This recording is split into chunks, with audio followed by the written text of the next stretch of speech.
Okay, so imagine this.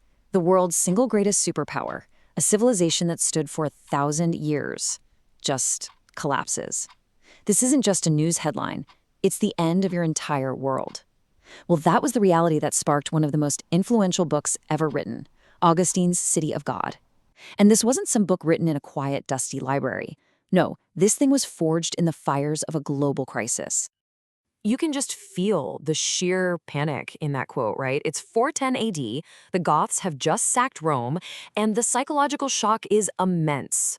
Refugees are pouring out of the city, and they just can't process it. Rome, the eternal city, was supposed to be invincible, protected by its powerful gods, and now it's burning. To them, it felt like the gods had just packed up and left. So you can see how this just created this massive crisis of meaning.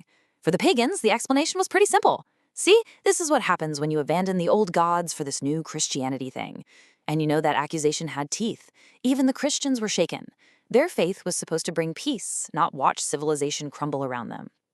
And Augustine's masterpiece, it was his direct answer to all this chaos and doubt. Now let's be clear, this didn't happen overnight. The trouble had been brewing.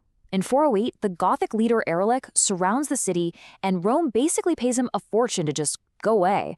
But of course, he comes back in 409, and then again in 410. This time the gates are opened, and for 3 straight days, the unthinkable happens. The sack of Rome was really the brutal climax of years of bad politics and military pressure. Right, so this is the question on everyone's lips. Who is to blame? Is it the Christians for making the old gods angry? Or is there something deeper going on? This is the question Augustine sets out to answer. But he's not just trying to defend his faith, he's about to offer a whole new way of looking at history itself. So Augustine's first move, it's just brilliant. It's a total counterattack. He basically turns to the pagans and says, "Oh, really? You think your gods protected Rome? Well, let's just open up the history book, shall we?" He argues that Rome's history, long before Christians were even a thing, was absolutely jam-packed with disasters and bloodshed, all while they were supposedly being watched over by these pagan gods. And oh man, he does not hold back. To prove his point, he just unleashes this devastating series of historical examples, one after another, to completely demolish this myth of some golden age of peace and security under the old gods. I mean, just think about it. He reminds them of the hero Regulus, tortured to death. He brings up Hannibal, who brought terror right to the gates of Rome itself. He points to the horrific civil wars that saw Romans slaughtering other Romans. Heck, he goes all the way back to the violent founding of the city and how Rome later destroyed its own mother city. His point is devastatingly simple. Where were the gods then? So what Augustine's argument really boils down to is this huge gap between the promise and the reality. On one hand, you have the promise of paganism, divine protection, moral guidance, endless glory. But on the other hand, you have the brutal reality of Roman history. The gods didn't just fail to protect Rome, their own myths were full of lust, violence, and trickery, the very same stuff that was rotting the city from the inside out. But Augustine doesn't just stop at blaming the old gods. Nope. He goes deeper. He pivots from history to philosophy, and he asks a much more profound question. What does it even mean to lose something? What should we really value in a world where everything can be snatched away? And wow, that is a question that cuts right to the bone, doesn't it? When your home is destroyed, your money is gone, your entire sense of security just vanishes. What's left? What have you actually lost? This is where Augustine challenges everyone, back then and right now, to completely rethink their priorities.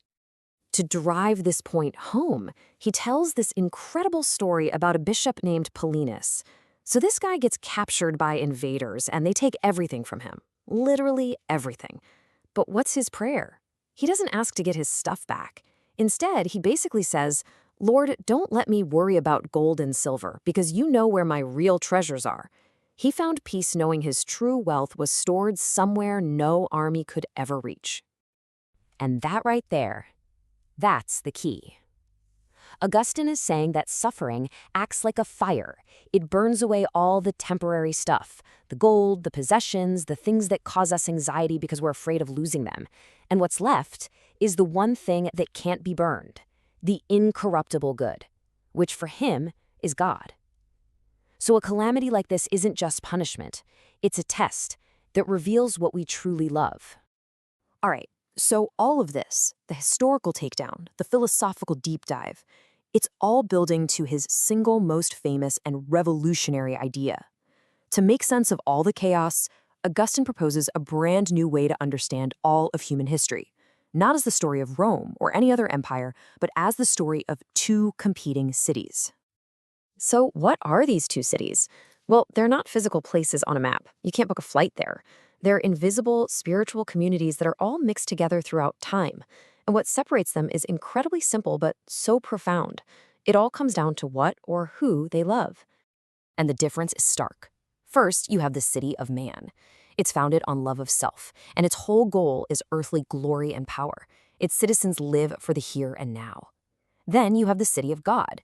It's founded on the love of God, and it seeks heavenly peace and eternal life. Its citizens are basically just pilgrims passing through this world. And even though these two cities are intertwined here on Earth, their ultimate destinies are worlds apart. And boom, there's his ultimate answer to the crisis. From this new perspective, the sack of Rome, as devastating as it was just one more building crumbling in the temporary city of man.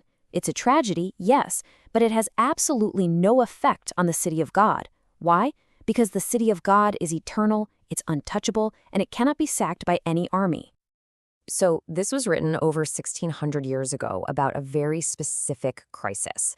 Why are we still talking about it today? Well, because Augustine's ideas fundamentally reshaped Western thought, and they continue to echo in our own turbulent times. I mean, the book's influence is just massive. His two cities idea laid the groundwork for centuries of debate about church and state. He gave history a new meaning. It wasn't just a random cycle of empires rising and falling, but a story with a purpose. And on a personal level, it offers us a powerful way to think about resilience and to find meaning when things fall apart. And it forces every one of us to ask, which city do I truly belong to? And that leaves us with this final thought. Augustine was writing for a world that was watching its foundations crumble. And in our own era, where we see so much change and uncertainty, where institutions we thought were permanent suddenly seem fragile, his question is as urgent as ever. What is real security? Where can we find a foundation that no crisis can shake? Augustine's answer was the eternal city of God. The question for us is, what is ours?